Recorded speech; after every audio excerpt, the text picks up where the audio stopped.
परिवार जहां पे उनके पिता की हत्या कर दी गई, जहां पे ट्रक द्वारा सस्पिशन कहा जाता है कि संदेह है कि ट्रक उनके एक्वेंटेंस का था, उस ट्रक ने उनके परिवार के 2 लोगों की जान ले ली। इनको खुद बाधित किया जाता है कि खुद को आग लगा ले।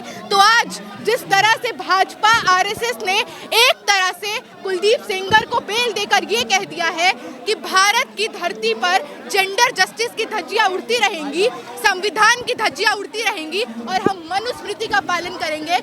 आज हम यहाँ पे कहने आए हैं कि ये देश संविधान से चलेगा, मनुस्मृति से नहीं। लेकिन पीड़िता खुद कह रही है कि अगर उनको बाहर करना है जमानत दे करके तो मुझे अंदर कर दें। बिल्कुल, क्योंकि आज जब आप एक तरफा रेपिस्ट को संरक्षण दे रहे हैं, बिल्किस बानो के रेपिस्ट बाहर निकलते हैं, माले से उनका स्वागत किया जाता है, उन्नाव में, कठुआ में रेपिस्ट के संरक्षण में रैलियां निकाली जाती है, तो इस देश की महिलाएं और क्या कहेंगी? आप हमको मार डालिए, आप हमको जेल में डाल दीजिए, क्योंकि सड़कों पर, यूनिवर्सिटी में, घरों में, इस देश में तो हम महफूज नहीं फील करते हैं।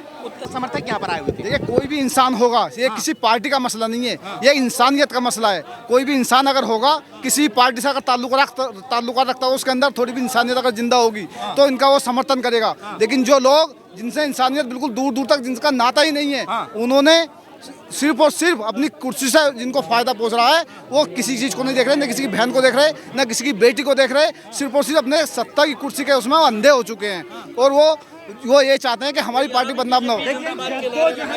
देखिए, वो उन लोगों में, तभी तो मैं कह रहा हूँ, उन लोगों में इंसानियत मर चुकी है, इंसानियत दम तोड़ चुकी है। ये लोग सिर्फ सत्ता के लालच में, इनको किसी की बहन बेटी नहीं दिख रही है, सिर्फ और सिर्फ अपनी कुर्सी नजर आती है। क्या रोका जा रहा ही नहीं यहाँ आने से, क्योंकि यहाँ पर बीजेपी समर्थक घुस गए थे? देखिए, यहाँ पर पूरा रोकने की कोशिश की जा रही है। एक औरत के सामने जो अपने दर्द का बयान कर रही है, उसके सामने एक शख्स आता है, उसका दर्द का मजाक बनाने लगता है। ये उसके जज्बातों पर एक बहुत बड़ी ठेस पहुंची है और वो बेचारी, उसका मनोबल टूट गया। अभी वो बेहोश हो गई थी, अब आके बेचारी वो होश में आई है।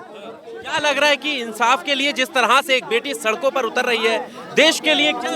देखिए, देश के लिए ये बहुत ही बड़ा दुर्भाग्य का विषय है कि इस देश में जहां कहा जाता है कि सबसे बड़ा डेमोक्रेटिक कंट्री अगर कोई है दुनिया में तो इंडिया है, उसमें अगर ऐसा उसके न्याय के लिए अगर ऐसा लड़ना भगना पड़ेगा तो हमारे लिए बड़े दुर्भाग्य की बात है। बार बार वो बेहोश हो रही हैं, बुरी हालत उनकी हो रही है। ऐसे में भी यहाँ पर कुछ लोग हैं जो बीजेपी के समर्थक में चिढ़ाने का काम। देखिए, चिढ़ाने का इसलिए काम कर रहे हैं क्योंकि उनको नारी की इज्जत नहीं है। उनकी पार्टी के लोग जितने बलात्कारी आप दिखेंगे, ज़्यादा से ज़्यादा बलात्कारी उनकी पार्टी से ताल्लुकात आपको रखते हुए मिलेंगे। इसी वजह से लोग चिढ़ रहे हैं और वो खुद बलात्कारियों के जो साथ में आने वाले लोग हैं, वो अन्याय, मतलब न्याय के साथ वाले लोग नहीं है, अन्याय के साथ वाले वो लोग हैं। अब जिस तरह से, क्योंकि ये कहा जा रहा है कि बीजेपी का इसमें कोई दोष नहीं है, ये तो कोर्ट का फैसला है, अब उम्मीद किस तरफ दिखाई दे रही है? देखिए, बीजेपी का अगर दोष नहीं है और कोर्ट का ये फैसला है, तो ये बीजेपी वाला आदमी आकर बीजेपी के नारे क्यों लगा रहा है? इसका मतलब तो ये हुआ कि जो ये बीजेपी वालों के ये साथ हैं, रेप पीड़िता के साथ नहीं, मतलब जो रेप कर रहे हैं उन लोगों के साथ हैं।